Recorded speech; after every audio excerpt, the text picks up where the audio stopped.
Well, let's bring in the Shadow Foreign Affairs Minister, Simon Birmingham. Simon, good to see you. Thanks for your time. So this meeting, should the West be uneasy about this? Well, this is a reminder of how despots and dictators stick together and the risks indeed of it seeing yet more weaponry provided to Russia for Russia to deploy against Ukraine. It shows what a terrible situation Russia has created through its illegal and immoral war on Ukraine. It's a reminder of the importance of like-minded democratic nations who value the sovereignty and respect for international laws to work together to continue to provide more support to Ukraine, and it's why we continue to be concerned that the Albanese government in Australia hasn't kept Australia at the forefront of international efforts in terms of non-NATO contributor countries to Ukraine, and we want to see Australia continue to play our role and not let any unease, any slippage occur in relation to the effort that's got to be there to push back against these types of despots. Would this embolden not just Vladimir Putin, but would it embolden someone like Kim Jong Un? Well, there's no doubt that they will each, if this occurs in the way it's being reported, enjoy the type of grand symbolism and other things that are attached to a state visit. And it could embolden each of them. And that's something that is dangerous for the world. North Korea continues to present a serious threat, continues to ignore the need to respect international conventions, particularly around nuclear weapons. We've seen Vladimir Putin threaten to use nuclear weapons in relation to the Ukraine conflict. That's a serious and deeply grave and worrying and troublesome type of threat to make. But it is why the continued efforts and support to make sure Ukraine is in as strong a position as possible to deter the use of those nuclear weapons and ultimately to be in a strong position to see a peace negotiated where Ukraine's borders are properly respected and enforced against Russia. Okay. On the housing fund, it looks like that one's going to pass through Parliament now. Have you got to cop that one on the chin?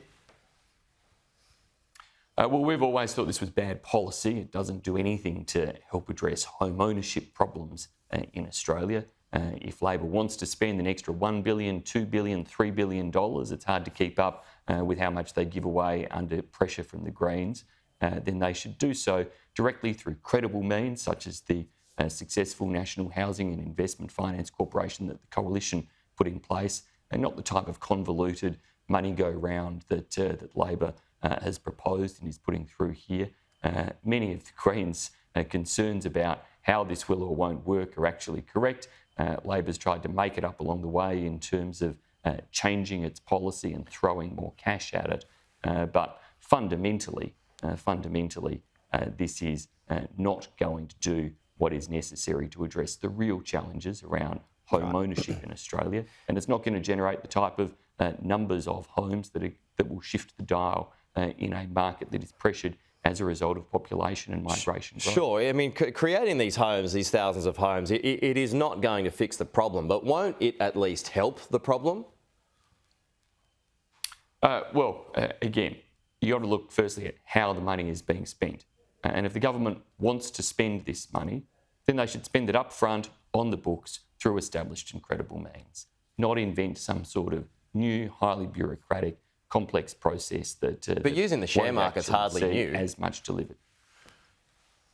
But setting up an off-budget fund where they're borrowing the money to set up the off-budget fund, it's not like the nation has eliminated its debt all of a sudden.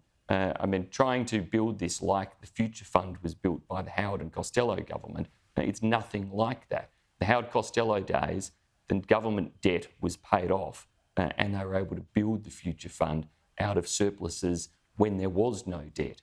In this case, it's a ridiculous proposition that the government's put forward to try to pretend that this isn't having a budget impact when it has a direct budget impact because they're having to ultimately see us carry more debt for longer as a country to establish this type of funding mechanism. Okay. I mean, do you share concerns, at least from some, that suggest, supply chain issues are going to slow this down, that they can't be that they can't be built on time? Well, there's a genuine risk of that, and the reality is that the government's industrial relations reforms will take challenges in this sector and make them far, far worse. They will drive up the cost of construction across the Australian economy. They work against productivity and all the things the government says we need to see improvements to, yet their main economic policy, the only economic policy of substance from this government being these IR reforms, takes us in exactly the opposite direction, hurts competition, hurts productivity and drives up costs.